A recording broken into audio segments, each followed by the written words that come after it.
So, day 2, we couldn't check into our hotel until roughly, I think it was 3 o'clock. And we left the suburbs like 9 in the morning. So we had good 5-6 hours to kick it around downtown Chicago before we could check in. And we went over north, and like I said, went to Bob's Jazz Record Mart, and then we came down through Clark and Broadway and Lakeshore, and then we ended up looping through downtown to Milwaukee to Wicker Park. And Wicker Park's always one of our funnest places to shop. I normally go into Reckless Records and Dusty Groove Records. I always enjoy both those places a lot. I talked about it in the last episode. But this time I decided to jump into Shuga Records, which is a block or two south of Reckless on Milwaukee Avenue. And our parking spot happened to be right in front of Shuga, and my wife wanted to go a few places around there as well. So I walked into Shuga and started doing a little shopping.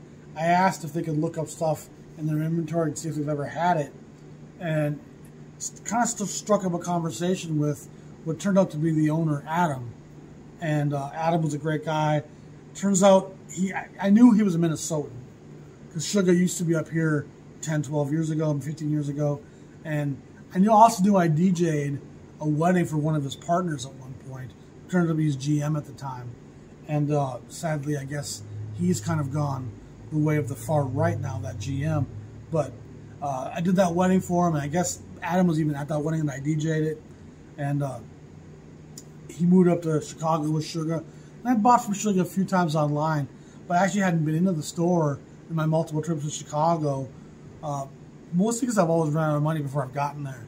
We usually park on the north side of Milwaukee Avenue, walk down, and I've hit a couple of shops already, and I'm like, oh, that's my money for the day. And decided to go into Shuga this time. And Adam was great. We sat and chatted for a good hour. Thank you for my wife for her infinite patience. She's a princess when it comes to all that. But then I did some shopping there, and he showed me around, told me about the future of his place. He's doubling his space. He's moving to a second location. He has all his inventory, which he showed me upstairs in this loft. That was just incredible. He told me some stuff about Discogs that was interesting, in eBay, and some of the pressures of being a SoundScan member. And it was quite interesting talking with him about a lot of different facets of the music business, including the jazz reissue market. Really had a good time chatting with him. And he ended up giving me 35% off some used stuff because we're long-time acquaintances. So I'm going to start with the 10 inches here. And I wasn't meant to really do a lot of shopping this trip.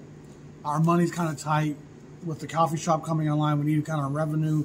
But I did have a little bonus when it came into my pocket right before we left.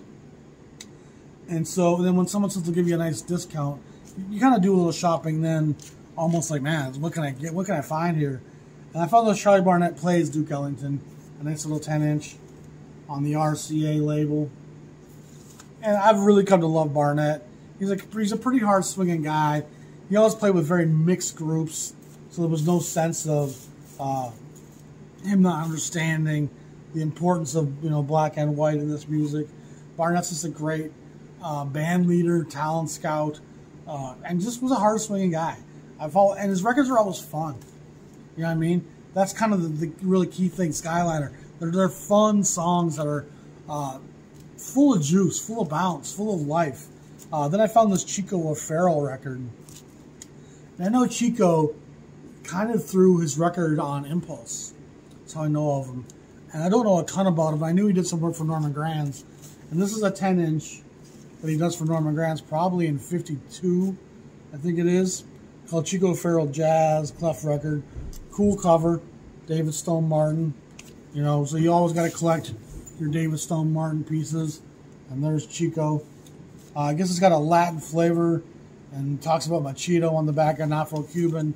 So Chico O'Farrell Jazz on Clef. Number, I saw the number, C132. So it's a fairly early Clef 10-inch. Then I found a Vic Dickinson septet on Vanguard once again. Again, with a discount, I was happy to pay it. With Edmund Hall, Ruby Braff, Steve Jordan on guitar, the great Walter Page is on the bass, Sir Charles Thompson's on the piano, and Les Erskine on the drums. So a great mixed group playing some traditional throwback stuff. Pretty excited about that. Then this is on the King label, on their sub-label Audio Lab. And from my understanding, this is stuff from the 40s. I mean, it has to be, which probably puts it from the LP, I mean, the 78-inch era. And I have a lot of Billy Eckstine. A lot of it's on Savoy, on Decca, labels like that. And maybe on MGM he has one or two. But this is early stuff. And look at the band on this. This is from his bebop swing orchestra.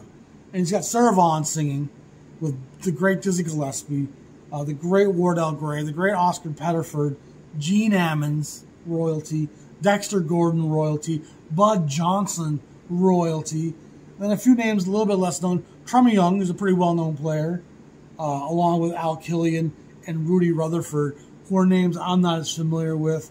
I've heard the name Al Killian plenty of times. Rudy Rutherford's not a name I don't think I know much about at all. But so you're getting Eckstine here with his great band that had a lot of the bebop stuff. And I remember asking about this 6 months ago. I'm like, is there any recordings of that stuff? And I'm curious to dig into this. Again, I haven't listened to any of this stuff yet. But what a cool find. What a great bunch of musicians are on that. And it should be a great listen. This is Georgie Auld. And Georgie, I think, played with Benny Goodman, if I remember. Maybe it's Artie Shaw. But he's a great player. Saxophones. I think he does some clarinet at times, too. But he's mostly a sax player. And his work here on chorale, I've been a very big fan of. It's got some Ben Webster in it, some Illinois Jacquette, soulful, some blues edges, but it's got a lot of melancholy. And so a few of the records I've had of him on chorale are really fun, almost dreamscape melancholic listens that are just beautiful rainy day kind of stuff. So I'm excited to dig into this. Lullaby at Broadway, got a great cover with Times Square in the background. That to me, it's very compelling graphic. I love that. My time, you know, reminds me of my grandparents' basement. So I'm looking forward to digging into this. And Ald's a nice player who plays with a lot of feeling, a lot of edges of romance, and he's not scared to be sensitive. You know, this is kind of a cool find on the Urania label. This is one of their later pressings. I mean, later issues, number 1220, and the sequence was almost over by that point. Rolf Kuhn and the Sounds of Jazz. And I looked up the band on this because it doesn't list it. And I haven't looked again to remember. But there's some great players on this. I was surprised by some of the names. Oh, there's a couple of them. I think Chuck Wayne and Jim Hall are both on some of this. Jack Sheldon's on some of this. Tiny Khan's on some of this. George Duvivier. I think Henry Grimes is on some of this. So there's some pretty good talent. John Bunch is on some of this. Eddie Costa, I think, is on some of this. So there's some good players playing here with Rolf on Urania. It's not a record I've seen very much since Urania's come on my landscape. It's probably the kind of record when I was a metalhead or a classic rock guy, I would have seen and been like, not even giving it a second look. I'm not as big a fan of this kind of graphic design as I am of what's happening at like Bethlehem or Verve or Blue Note, for example. But it's dated and it's still fun. And again, the musicians are top notch. This is a record I don't think I've ever seen before, honestly. King Curtis on Atco, which is an Atlantic subsidiary. Have tenor sax Will Blow. I think it's from 1959. Cool Atco label. And King Curtis, of course, is the king of the Texas Tenorman sound. Wonderful, bluesy, rich, a slight warble in his reed. They often use oversized reeds to get a little bit more warmth and depth in their sound. He played very much in the jump blues, into rhythm and blues. It's part of the jazz canon. His records are full of jump and joy and fun and romantic blues, again, which is kind of the era and vein I've been playing a lot myself lately. I've always loved King Curtis. I have a few of his records at Atco already. He's also at Prestige and numerous of the labels over the years, like King. But a piece I'd never seen before. I was happy to bring that guy home. And then a cool piece on Charlie Parker records, and this is Two Sides of Slide Hampton. And Slide's a great trombonist. He's a guy who slips a bit under the radar in terms of this era. You know, you have J.J. Johnson, you have Curtis Fuller, you have Jimmy Cleveland, and a lot of really great players at this time, J.J. Priester. But Slide kind of slips under the radar. He has some great records at Atlantic that are top-notch. And I'm going to guess this session predates was Atlantic side. It was 1961. And there's some great players on this, including the great George Coleman, who plays with Miles around this time. Interesting track listing, a song called The Cloister that's got 4 parts: impression, obsession, expression, and possession. I'm looking forward to digging into this. Some interesting players: Jay Cameron on the baritone sax, bass clarinet, Eddie Collins on the bass, Lex Humphreys on the drums, a couple trumpet players. You have a Benjamin Jacobs L on the trombone, and then Slide plays trombone, trombonium, and piano. And what a trombonium is, I am not sure. The record looks kind of faded, jacket-wise, but Charlie Parker Records was kind of a bit of a, I won't say lower budget, but it just seems like it was a bit of a budget label on some levels. And I know it was formed by Charlie Parker's family and estate to help fight some of the bootleggers and put out some Lester Young and some Charlie Parker stuff that was just being spread around and try to keep some of that money in the family. A cool piece here. I already have it. I have a Japanese pressing of it. This is The King and I by Wilbur Hardin, a great trumpet cornet player from the 50s, mostly in the hard bop vein. Quite a modern player. Blows pretty hard, a pretty edge tone. He's playing here with the great Tommy Flanagan, George Duvivier, and G.T. Hogan on the drums. A modern jazz interpretation by Wilbur Hardin of The King and I. And the great Broadway musical by Richard Rodgers and Oscar Hammerstein II. So they're reinterpreting those songs on the Savoy label. A nice old pressing. It looks, I mean, maybe a surface scuff or two right there. But I was surprised how cheap this was. Because this record goes for good money on Discogs. And I actually found Shuga Records' pricing to be quite reasonable, I'll be honest. And probably better than what their online pricing is. But that makes sense, I guess, because online pricing, often you have to include the fees for eBay and Discogs and packaging and all that. Maybe the pricing, I'm not sure, but I was impressed by the pricing. Maybe they just kind of lowered the prices, I'm not sure. This is a piece I got, I'm kind of curious about it, by a guy by the name of Jerry Jerome, ABC 132, so this is before Impulse, but the same production staff, studios and engineers for the most part, because ABC, of course, creates Impulse along with Creed Taylor, and Creed Taylor was already at ABC before Impulse was created. He ends up producing a number of great records on ABC around the time where Kenny Dorham's there, from my understanding. And this record's from that same era. And then he's playing, it says the alto saxophone on the back. And so I'm guessing that's a straight alto sax. And someone else can maybe verify that. It's a straight alto sax. Beautiful cover. And again, Hank Jones is on this, who was at ABC at the time making records as a leader. Al Caiola, the guitar player, is on this, who makes a record with Joe Puma and a few other guitar players, Jimmy Rainey. O.C. Johnson's on this, the great drummer who's working for Period and has a lot of great session work. Samson Horton's on the organ. Tyree Glenn is on the vibes. And then something called the Honey Dreamers is a vocal group that does some, I'm guessing, vocal effects, vocal aids perhaps. Stars Fell on Alabama. I'm looking forward to digging into this. Looks like a pretty cool session. And when you have Hank Jones, Al Caiola, O.C. Johnson, Tyree Glenn, Hank's not going to let something go off the racks. You know, Hank's going to be fairly cognizant of what he plays on. Now, this is Jackie and Roy, a kind of a vocal duo that have a lot of jazz and a lot of fun with their vocals.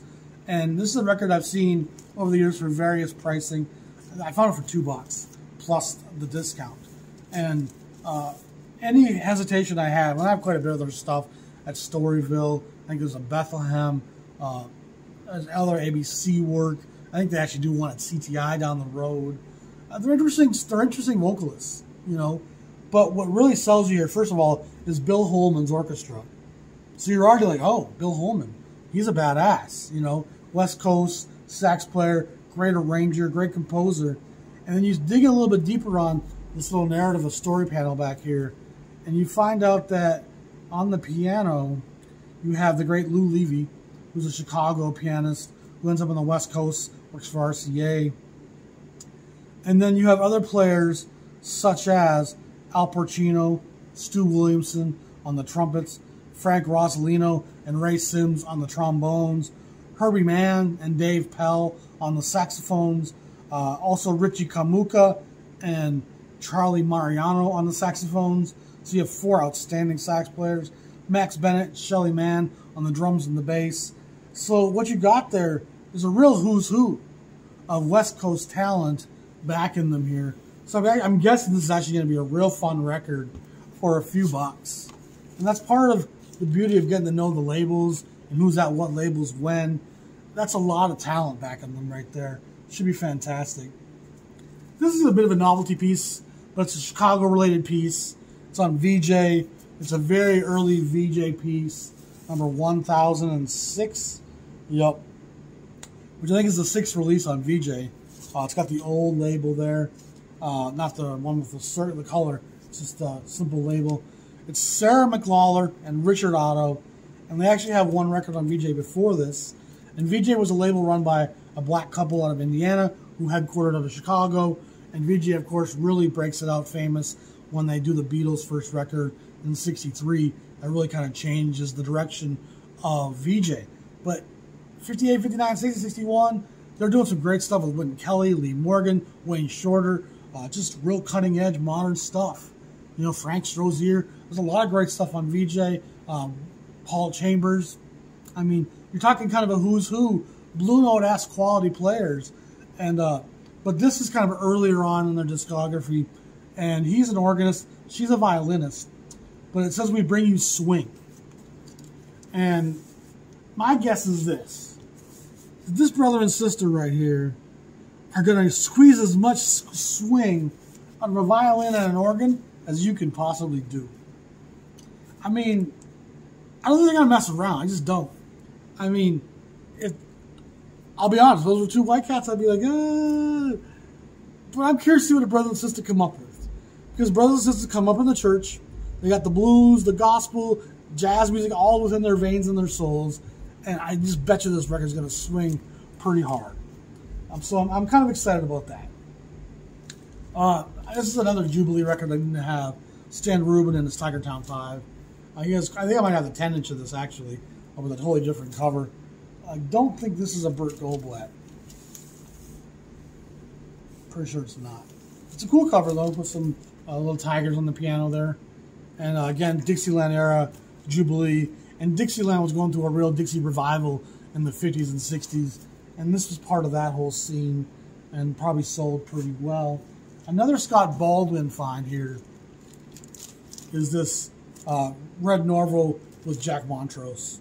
And sadly, Jack had a drug problem, as a lot of guys in that era did. You wouldn't look at him and say, oh, there goes heroin. But I guess he had quite a problem with it, and it shortened his career. And Red's a great vibraphonist. You know, he's one of the real innovators, playing with a lot of the giants in the bebop era and the modern era. This is on RCA number 1451. Probably puts it like 1960 or so. 61 maybe.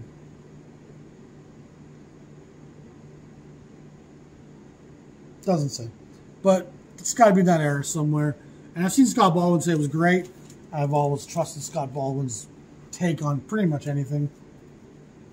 Then I found this, and I have a VSOP version of this, which I've never been as thrilled with it. This is the original copy, the original cover for Flute for Fraternity with Buddy Collette and Herbie Mann. And 2 of the most talented players to ever pick up a flute. And Collette's one of the most talented guys in the West Coast, period. And this is Man Before Man's Big. It's on the Mode label, a label I just finished collecting And so now I get to add this original copy of this to that discography, which I'm pretty happy about, because some of those VSOPs just don't have the same kind of girth to them and feel. They're kind of cheap and flimsy. Then last I got 2 Houston Pearson records. Great, real fun, rhythm and blues soul jazz guy who plays some pretty serious stuff. I got Cedar Walton, Paul Chambers, Lenny McBrown, Ralph Dorsey on that one. On this one you have Sonny Phillips, the great organ player, Billy Butler on guitar, Bob Bushnell, Frankie Jones, and Buddy Caldwell on the conga. So they're going to be fun soul jazz, light kind of, but still with a lot of soul and feel to them. They're not going to be cheesy or corny in any way. I can assure you of that. How we doing, everybody? We're down by the Chicago River. We got some of these little boats going by. Go ahead, guys. Don't worry about it. That's the old jewelry exchange. That's the fantastic Mather Tower. And this building right here is on the cover of the Ramsey Lewis record that I will show you in the video here in a minute. That's the new Wanda Vista Tower. Of course, the famous Wrigley building. Go ahead, brother. This city was built on jazz. Jazz and the blues, the Great Migration. These buildings were built on the backs of immigrants and minorities. And the music of the blues and the music of jazz flows through the pipes and the rivers and the blood and the streams of this fair city. Ain't no place like Chicago. It's been a very hot couple days here. Low 90s, high humidity. So like sweat off my brow kind of deal. Say hi, wife. It's not saying hi, say hi. Hi. Is this a dead end we facing? We walking down by the Riverwalk here. That's why there's no people over here. We figured it out. There's Wabash Avenue right there. Can we go up over there? I don't know. This is the great Wrigley building. It's just a great city, y'all. It's just real hard when you're here not to feel the history, not to know that Louis Armstrong, Joe Oliver, all the greats from the 50s and 60s, the Argo label, Big Joe Turner, Meade Lux Lewis, all the boogie woogie guys. This city was just a house that so much of that music was stood upon. You could just feel it in the fabric. You can feel it in the river. You can feel it in the architecture. You can feel it in the people. I mean, Chicago, broad shoulders, and they call it that for some reason because like it forces you to accept a broad way of living. You know what I mean? And to accept other people, other walks of life, other slices of humanity. You can't just be wrapped up in your own way of doing things, because Chicago will force you to acknowledge other ways of living. You know what I mean? New York has that same element. New Orleans had that same element. The 3 cities where jazz was birthed all house diversity, ethnicity, culture, race, people, percussion, rhythm. It's no coincidence that New Orleans, Chicago, and New York are the home of those places.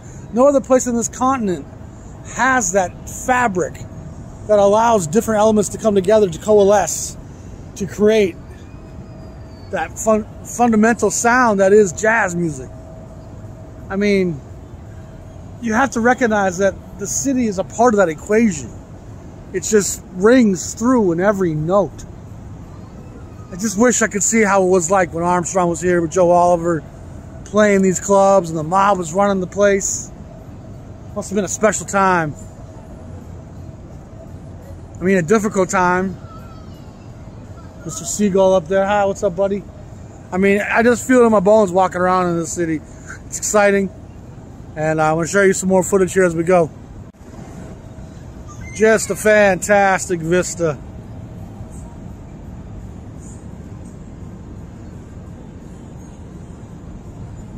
Of course, that building right there is built to the ego of an orange monument. So, day number 4, I thought my record shopping was done, but we ended up in a thrift store called the Brown Elephant. There's 3 of them in the Chicago area. They're fantastic. A lot of great stuff, good pricing. If I remember, there's a pretty decent charity that's involved with the whole thing. But I found a few records there, which is uncommon for me nowadays. because pawn shops thrift stores get picked over so much. But this is a cool thing. It's an old 6i of Paul Horn, and I have a few Paul Horn records on Hi-Fi Jazz, and somewhere else I have one of his. Maybe it's on Metro Jazz. Fun player, and this, he says he plays horn the way it should be played. Says Miles Davis, who of course was his label mate. Emil Richards is on this. It's in nice shape too. Old 6i Columbia, $2. I figured, what the heck. I got a Pauly Bergen record, and I like some of this stuff now. And again, these records can really be hit or miss, depending on who's producing and arranging and conducting, and are they playing with a jazz quartet or trio, or are they playing with a big orchestra? That stuff can all have a big impact. This one looks like it's with an orchestra, but I enjoy Pauly's stuff. Party's Over's fun record. My Heart Sings. And the cool thing about some of these old vocal records like this on Columbia and Capitol and stuff is other kind of stuff you will find in thrift stores for $1 or $2. And again, it'd be fun to dig through this. And if I find one song that I throw in a DJ set someday, I mean, that's enough. That's cool for me. This is Joe Stafford, another singer, with Art Van Dam, who's a guitar player. I have a few Art Van Dam records. Again, it's an old Columbia 6i. It says Once Over Lightly. It looks like it's on the beach of Long Island, or maybe somewhere up near Musqueamick, Connecticut.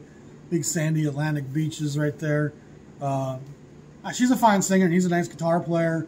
It's probably going to be a little easy listening, but easy listening never hurt nobody once in a while.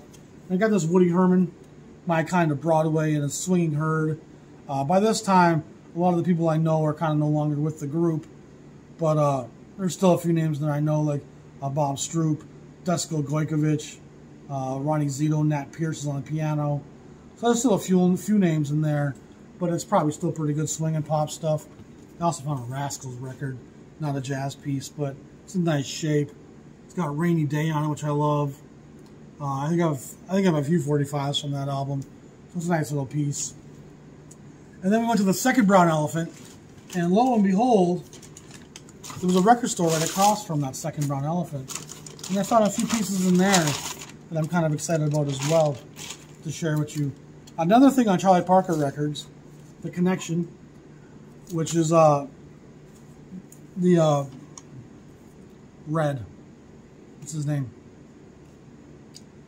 Cecil Payne and Kenny Drew. This is Cecil Payne, The Connection, original score, off-Broadway success on Charlie Parker Records. Freddie Red was the original player of that, if I remember.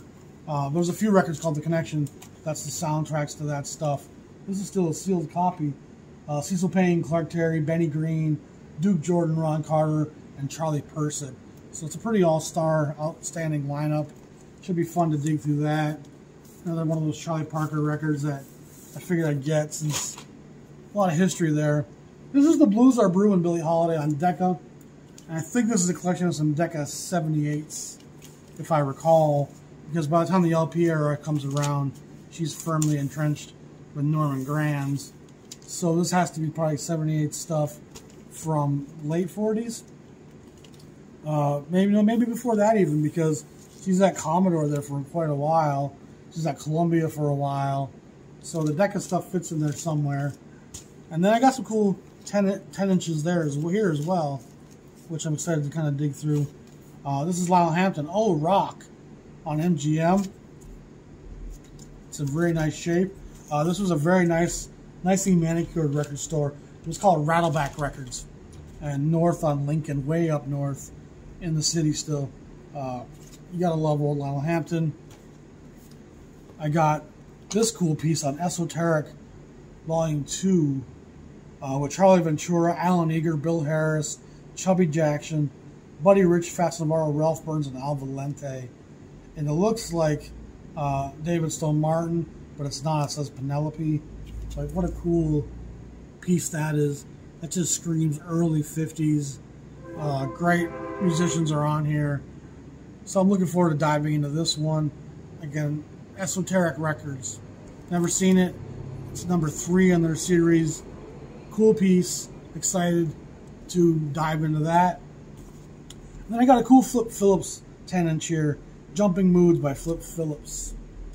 And Flip, of course, was a big part of all those Norman Granz sessions, the Philharmonic sessions. It's sad how many 10 inches never have paper sleeves or anything kind of protecting them. But I got two weird things here on the Period label, which is a cool label that Leonard Feather kind of does some jazz on. I don't think these are going to be very jazzy records. This one's Flamenco Volume 1, and this one's Paulette Rollin, Songs of Paris. But they're both old Period records, and they were $1. And so I figured I'd get them just for the history that they would offer and the scope of what Period was about. If I remember, Period's doing a lot of classical stuff as well, so this seems like it's more likely part of the more modern period of the label. But again, it's one of those things I'm still diving my way into. So Flamenco Volume 1, that's going to be kind of fun. So that rounds up my record buying in the great city of Chicago. What a great trip we had. I hope you all enjoyed this episode, and thanks for being part of this channel. Please subscribe if you want to follow along and hear great stories about jazz, and we'll talk to you all soon. Peace.